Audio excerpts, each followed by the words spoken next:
नमस्कार दोस्तों, आज अपन वापस मिले हैं अपनी इकोनॉमिक्स की क्लास में और मैं हूं धनेश कुमार पारस। अपना चल रहा था भारतीय बैंकिंग प्रणाली। तो पिछली क्लास में अपन ने पढ़ा था भारतीय बैंकों में होने वाले विलय। आज अपन दोस्तों पढ़ेंगे ई बैंकिंग। क्या है दोस्तों? ई बैंकिंग।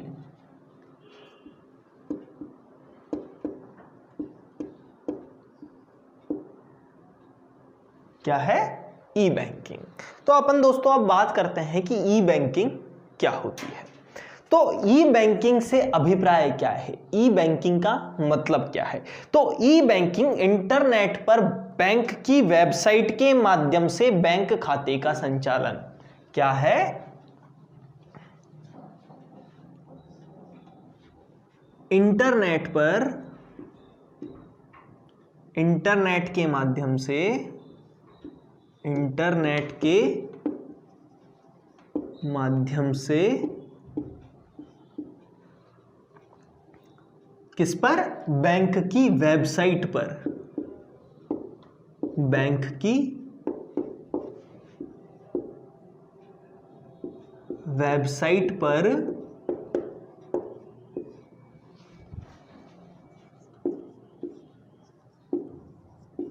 बैंक खाते का संचालन, बैंक खाते का संचालन क्या कहलाता है? ई बैंकिंग कहलाता है। अब बात करते हैं ई बैंकिंग का जो प्रचलन है वो कहां पे? ई बैंकिंग का प्रचलन आया है यूथ में। तो युवा बैंक ग्राहकों के मध्य तीव्रता से बढ़ रहा है। यह मोड़ जो युवा है, किनके मध्य है?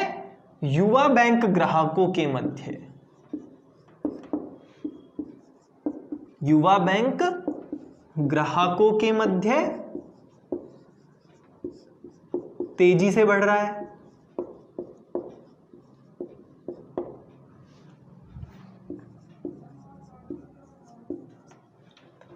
क्यों? क्योंकि जो युवा है वो टेक्नोलॉजी फ्रेंडली होते हैं। ऐसी बात नहीं है कि जो एजेड लोग होते हैं वो नहीं होते, लेकिन आमतौर पर जो युवा होते हैं वो इन चीजों को जल्दी अडेप्ट करते हैं। अब बात आती है दोस्तों आगे कि यह आवश्यक है कि ई बैंकिंग को बैंक या बैंकिंग प्रतिनिधि इत्यादि के माध्यम से देश की ग्रामीण जनता तक पहुंचाया जाए, ताकि बैंकिंग के क्षेत्र में उत्पन्न हुई तकनीकी विभेद को दूर किया जा सके। तो मतलब ये जो ई बैंकिंग है इसको दूर दूर तक पहुंचाया जाए।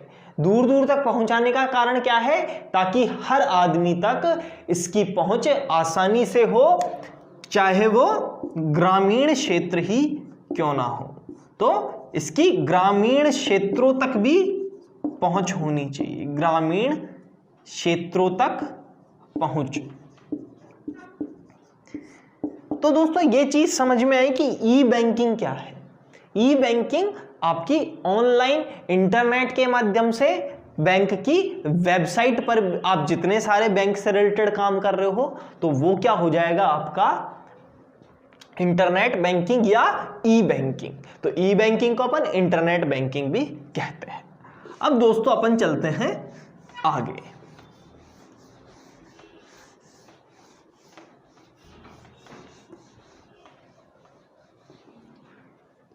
अब बात आती है mobile wallet technology.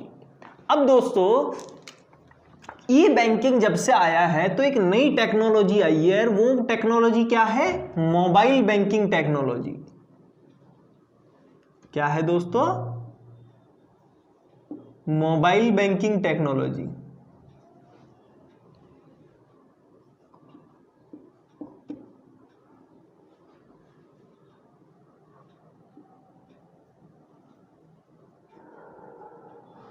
Mobile banking technology.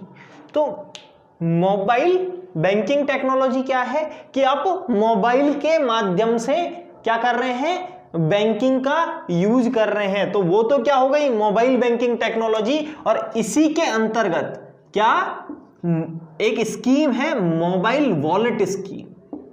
क्या है? Mobile wallet. वॉलेट क्या होता है?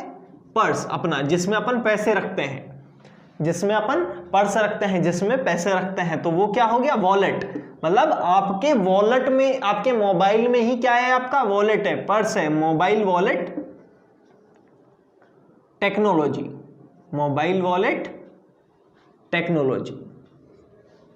तो मोबाइल वॉलेट जो टेक्नोलॉजी है वो क्या है? तो मोबाइल वॉलेट टेक्नोलॉजी अनिवार्य रूप से किसी भी व्यक्ति के साथ जुड़े रहने वाले पारंपरिक क्या है? जेब का डिजिटल संस्करण है। वॉलेट यानी जेब या पर्स या फिर आप जिसमें भी आप पैसे रख के चलते हैं। तो मतलब आपको फिजिकल रूप से पैसे को रखने की जरूरत नहीं है, आप इसमें क्या रख सकते हो? डिजिटल मनी, डिजिटल फॉर्म में मनी, डिजिटल फॉर्म में मनी।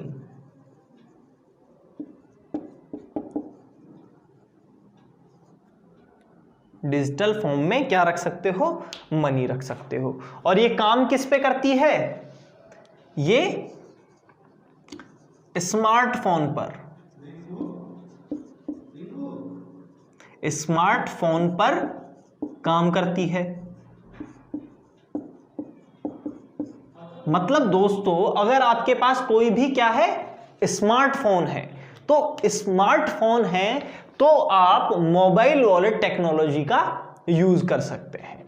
तो अब आती है कि भारतीय रिजर्व बैंक ने इसमें पैसे रखने एवं खर्च करने के लिए एक मासिक सीमा निर्धारित करी है कि भाई ये वॉलेट है, आप इसकी मंथली लिमिट है, इससे ज्यादा आप इसमें पैसे न तो डाल सकते हैं और न ही यूज कर सकते हैं। तो इसकी लिमिट क्या है?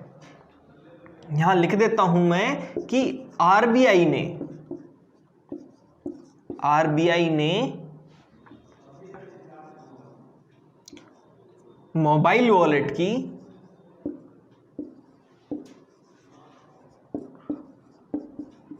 मासिक सीमा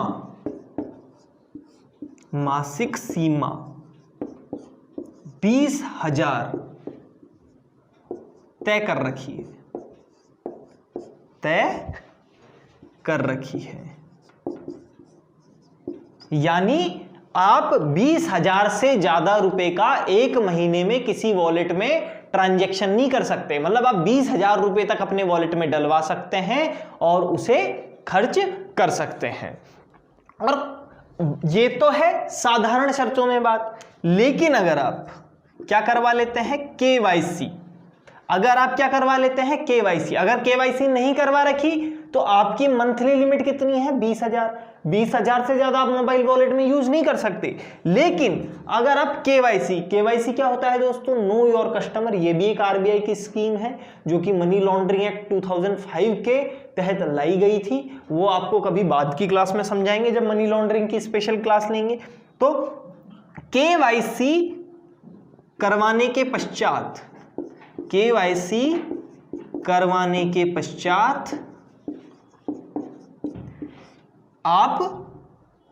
आपकी मासिक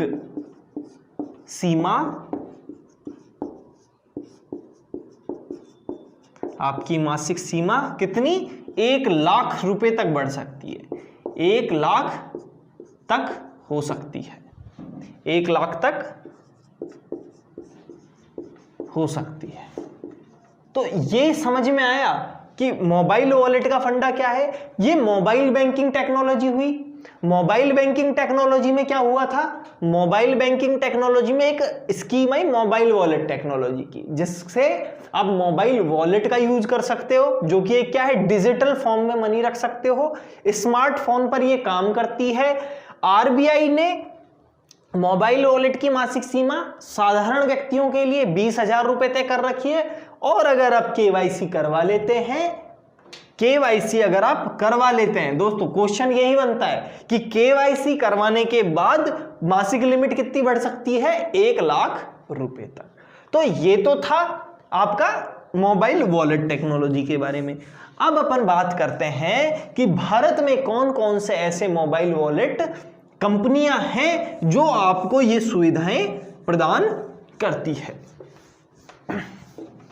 दोस्तों अगर इन कंपनियों की बात करें तो फिलहाल ये बहुत ऐसी कंपनियां बहुत सारी खुल गई, लेकिन अपन यहां पर कुछ मुख्य और बड़ी कंपनियों की ही बात करेंगे जो कि सबसे ज्यादा फेमस है। तो इनमें सबसे पहले जो अपन बात कर रहे हैं वो है Bhim.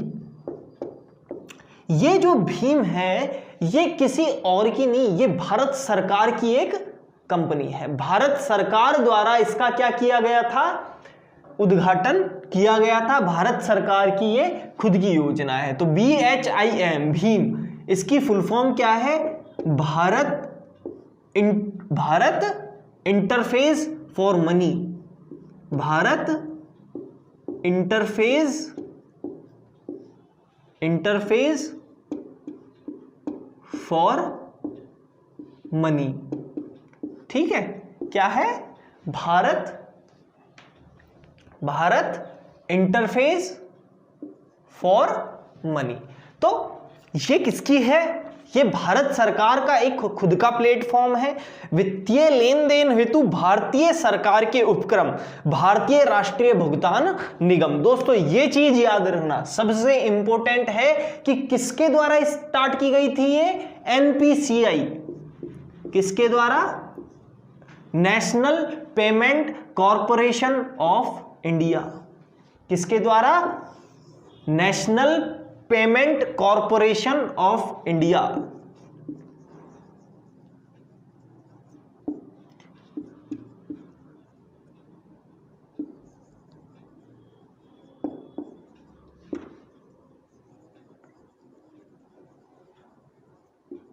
National payment corporation of India. दोस्तों जैसे RBI reserve bank of India सभी बैंकों का माई बाप है, वैसे ही जो NPCI है, national payment corporation of India, ये भी भारत सरकार का क्या एक उपक्रम है, बॉडी है। ये सभी जितना भी डिजिटल मोड से आपका पेमेंट होता है उन सभी का ये कौन है, माई बाप है। इससे आपको परमिशन लेनी पड़ती है। तो इसका खुद का ये क्या है, प्रोडक्ट है, क्या है, Bhim, Bharat interface for money, जिसको आप भारतीय राष्ट्रीय भुगतान निगम के नाम से जानते हैं। इसके द्वारा ये आरंभ किया गया था। ये क्या है, एक मोबाइल ऐप है। क्या है, मोबाइल ऐप है। आप लोग जानते हैं मोबाइल पे बहुत सारे ऐप आप यूज करते हैं, तो ये क्या है, ये भी एक मोबाइल ऐप है जो कि 30 दिसंबर 2016 को प्रधानमंत्री द्वारा डिजिटल मेला दिल्ली में जारी किया गया था। कब, 30 दिसंबर 2016। 30 दिसंबर 2016 को दिल्ली में, कहां पर, दिल्ली में, किसके द्वारा, प्रधानमंत्री के द्वारा। प्रधानमंत्री जी हैं हमारे, प्रधानमंत्री जी के द्वारा, प्रधानमंत्री जी के द्वारा कहां क्या चल रहा था उस टाइम पे दिल्ली में, डिजिटल मेला द्वारा, डिजिटल मेले में, डिजिटल मेले में। तो दोस्तों भीम क्या है, भीम एक ऐप है भारत सरकार का जिसको NPCI national payment corporation of India ने स्टार्ट किया था। तो ये अच्छे से क्लियर हो गया।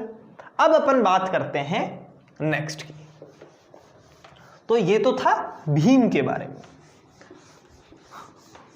अब एक और बड़ा फेमस नाम है जिससे आप अच्छे से अवगत होंगे और वो है पेटीएम। तो पेटीएम भी एक प्रकार का क्या है, ऑनलाइन वॉलेट ही है। और पेटीएम के संस्थापक कौन है, विजय शेखर शर्मा। पेटीएम क्या, पेटीएम के संस्थापक कौन है, संस्थापक कौन है इसके, विजय शेखर शर्मा। विजय शेखर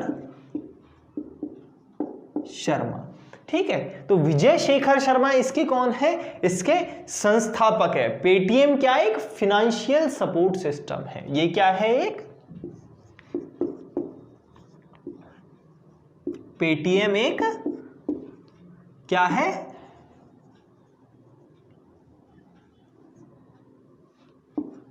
फिनेंशियल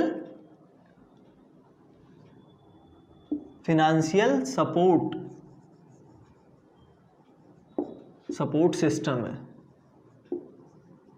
क्या है? एक पेटीएम एक फिनेंशियल सपोर्ट सिस्टम है, ठीक है, जो कि क्या करता है? फिनेंशियली सपोर्ट करता है, ठीक है। अब दोस्तों अपन बात आगे चलते हैं कि पेटीएम के संस्थापक कौन है? विजय शेखर शर्मा। विजय शेखर शर्मा जी ने क्या करी थी? इसकी स्थापना करी थी, और ये यूटिलिटी कॉस्ट फ्री पेमेंट की सुविधा देता है। क्या देता है ये? फ्री पेमेंट की सुविधा, फ्री पेमेंट की सुविधा देता है। आप इसके माध्यम से जितना भी पेमेंट करते हैं उस पे कोई भी क्या नहीं ली जाती? एक्स्ट्रा मनी नहीं ली जाती, और वो फ्री ऑफ कॉस्ट रहती है। दोस्तों पहले क्या होता था? पैसे से भिजवाने होते थे तो मनी ऑर्डर के थ्रू, भारतीय जो डाक सेवा है, पोस्ट ऑफिस, मनी ऑर्डर के थ्रू पहले कहीं पे पैसा भिजवाया जाता था। उसमें आप जितना पैसा भिजवा रहे हैं उसका 5% पैसा वो भेजने का लेते थे। जैसे आपको 1 लाख रुपया भिजवाना है तो उसका 5%, 5,000 रुपए तो वो भेजने का क्या कर लेंगे? ले लेंगे। लेकिन यहां पे फ्री ऑफ कॉस्ट आप 1 लाख रुपए तक का, ये ध्यान रखना दोस्तों, इसकी एक ये खासियत है कि 1 लाख रुपए तक का ट्रांजैक्शन एक दिन में, फिर आपको और ज्यादा दूसरे दिन भेज सकते हो आप 1 लाख तक। तो मतलब एक दिन की लिमिट कितनी है? 1 लाख। तो 1 लाख रुपए तक आप एक दिन विदाउट किसी कॉस्ट के, फ्री ऑफ कॉस्ट क्या कर सकते हो? भेज सकते हो। तो पेटीएम सभी प्रमुख mobile phone operators, DTH players, gas, electricity, जितने भी प्रकार के आपके पेमेंट्स होते हैं उन सब का ये भुगतान कर सकता है। आपको बिजली का बिल जमा कराना है, आपको फोन का रिचार्ज करवाना है, आपको डीटीएच का रिचार्ज करवाना है, आपको किसी को भी पेमेंट करना है यहां तक कि, तो आप किसके माध्यम से? अपने मोबाइल वॉलेट के माध्यम से कर सकते हैं। इसके साथ ही जो पेटीएम है वो भारत के सभी बड़े बैंकों के साथ भी जुड़ा हुआ है। भारतीय रिजर्व बैंक ने पेटीएम को भुगतान बैंक का क्या दे रखा है? लाइसेंस। तो पेटीएम क्या, कौन सा बैंक है? एक पेमेंट बैंक है, पेमेंट बैंक। अब पेमेंट बैंक क्या होता है?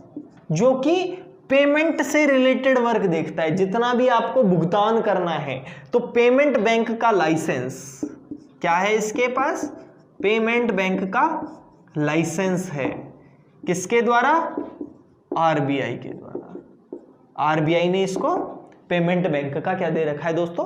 लाइसेंस दे रखा है। तो ये तो बात हुई अपनी पेटीएम के पेमेंट बैंक। हाँ, एक और चीज दोस्तों कि जो पेटीएम पेमेंट बैंक है इसकी स्थापना कब हुई? 23 मई 2017 को। कई बार ये भी क्वेश्चन पूछ लिया जाता है कि पेटीएम की स्थापना कब हुई, तो 23 मई 2017 को। किसके माध्यम से? विजय शेखर शर्मा। 23 मई 2017 को क्या है? इसका स्थापना वर्ष है।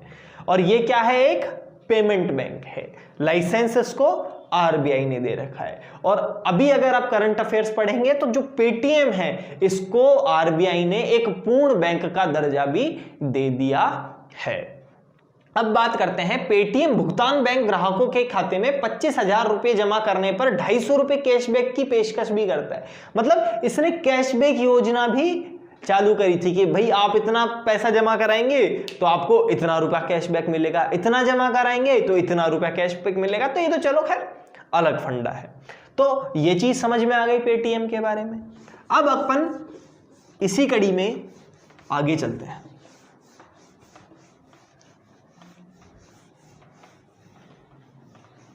अब बात है कि पेटीएम हो गया, उसके बाद एक और है ऑक्सीजन वॉलेट। क्या है? Oxygen wallet. क्या है? Oxygen wallet. ये भी जैसे पेटीएम है, भीम है, पेटीएम, भीम, ये सब क्या है? ऐप है। ये सब क्या करते हैं? ऑनलाइन पेमेंट की सुविधा प्रदान करते हैं। इसी प्रकार जो ऑक्सीजन वॉलेट है ये वर्ष 2004 में प्रमोद सक्सेना ने, वर्ष 2004 में किसने? प्रमोद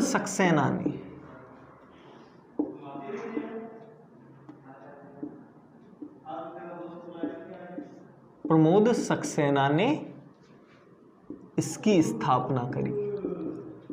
इसकी स्थापना की किसने? प्रमोद सक्सेना जी ने 2004 में। और इसके साथ दक्षिण अफ्रीकी कंपनी थी एक ब्लू लेवल टेलीकॉम। कौन थी? Blue level telecom.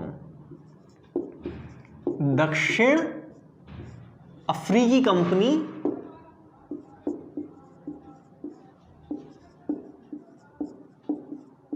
कौन सी? Blue level telecom. कौन सी थी? Blue level telecom. ठीक है, ब्लू लेवल टेलीकॉम के साथ मिलकर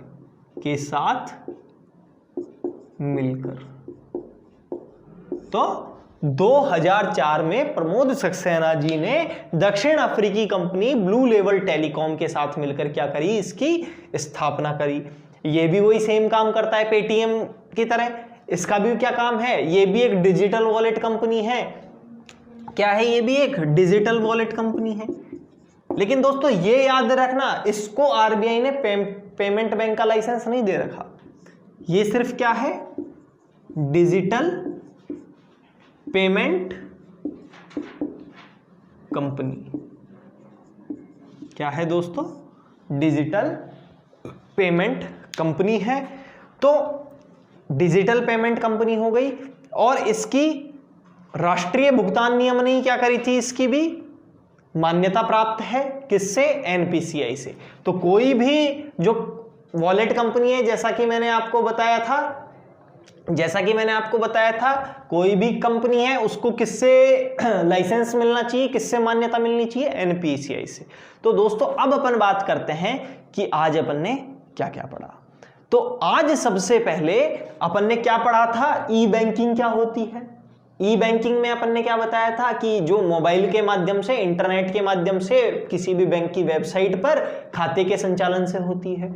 इसके बाद अपन ने क्या पढ़ा था कि मोबाइल वॉलेट जो प्रौद्योगिकी है, मोबाइल वॉलेट टेक्नोलॉजी है, वो क्या है। उसके बाद अपन ने उसमें पढ़ा था भीम क्या है, पेटीएम क्या है। भीम में अपन भारत इंटरफेस फॉर मनी, जो कि NPCI national payment corporation of India के द्वारा शुरू की गई थी, जो कि क्या है? भारत सरकार का उपक्रम है। इसके बाद अपन ने क्या पढ़ा था?